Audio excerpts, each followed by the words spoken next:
How many 100,000s are on this thing? 240. This one here. Nice.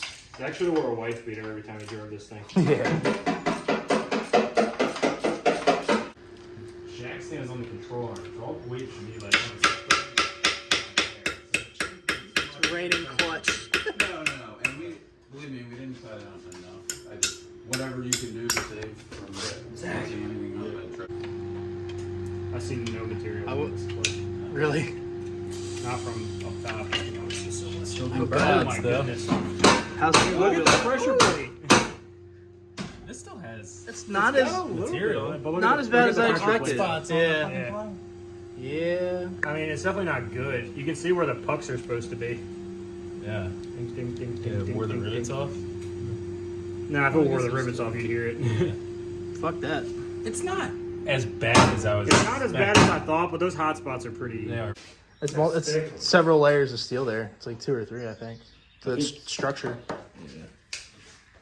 Huh. Give her hell.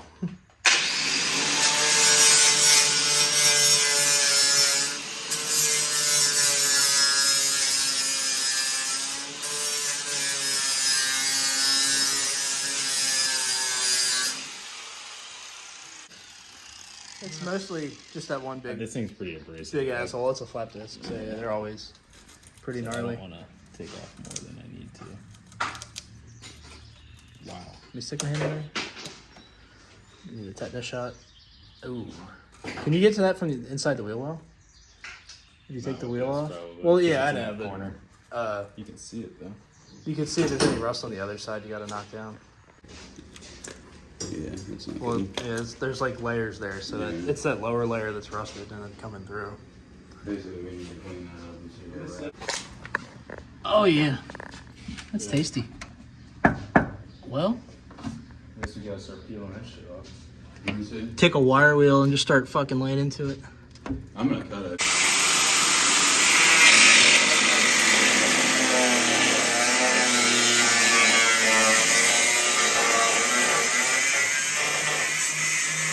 I forgot. That stuff catches. Could not.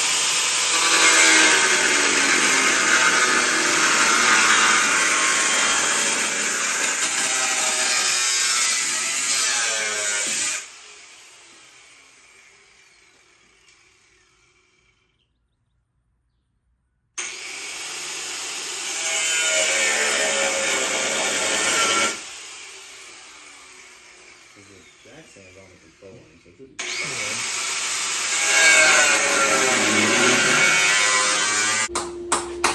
What did you get at Georgetown? I'm psychologically linked off. Yeah, I'm leaving. Oh, okay. Yeah. What's your name? He's coming to pick me up. Yeah, Yeah. yeah, you told me. Yeah, today's been one of those days that just doesn't really go according to plan. So we had Austin patch this hole. It's functional. It's not pretty. We were gonna paint the bay, but it's not really the OEM look Zach was kind of going for. So that's not gonna get done today. We're just gonna get the motor in. We do have a deadline for the tail of the Dragon trip. We fixed that other hole, which looks pretty good. The motor is down below that anyway, but at least it's not rusty. So that's cool. Since we're moved into this new garage to try to get this work done, we don't have all the tools, but we did buy an engine hoist. We don't have a floor jack. We used his floor jack to get the car up in the air. Then he took it home and didn't bring it. I never brought mine up. So the car is stuck on jack stands at the moment. But he did start dressing the engine up. So obviously the valve covers are on it already and the coil packs and everything. It's all K-Tech stuff. He got the adapter flywheel on and the GM flex plate. So this is to reuse the factory ZF trans. But as you guys saw, that clutch was on its last leg. He got a new clutch that should hold some decent power. To me, it's crazy how small that clutch is. I think this motor, since it is out of a TA2 race car, I think makes like a little over 500. I'm hoping that clutch is strong enough to really hold it together, but he went out to get a couple more tools. We don't have a torque wrench. We do want to torque these. I don't torque everything, but anything that's hard to get to seems like a good idea to torque it. So he's getting a torque wrench. We're going to put the clutch on, get that all ready. Don't know if we'll put the trans on or the adapter plate. The adapter plate is a really cool looking piece, but we can't put the trans on with the stand here, and we don't have a chain for the hoist, so we can't pick it up. So I think he's getting that while we're out, but let me find the adapter plate. Oh, there it is. Nice big old billet aluminum BMW to LS adapter plate. It's pretty cool. We got all really good parts. A lot of ARP stuff, Power Master starter, OEM flywheel, that kind of stuff. So it should be a very good, reliable build. I think that is the name of the game anyway for him. Would be for me, but once we get it in the car, we have to figure out the PCV and the steam ports.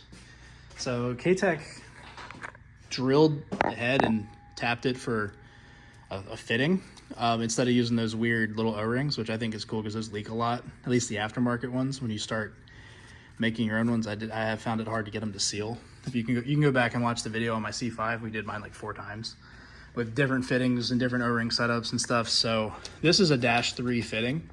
So I think we need 2 -3 elbows. If we can get a -3Y, that'd be cool. If not, we'll do something to tie them in together, put that into the upper radiator hose probably, or maybe into the reservoir. And he has this, which is capped off. This one's got a plug in it. Again, cool K-Tech stuff. We gotta get a thermostat housing still, but this I think we're gonna run to the reservoir. There's not gonna be any heat in the car, which is good and bad. It's good for the defroster. Everything else kind of sucks. The car is hot as fuck anyway, even in the wintertime. So yeah, it is what it is, but wait for him to get back and finish getting this thing dressed up.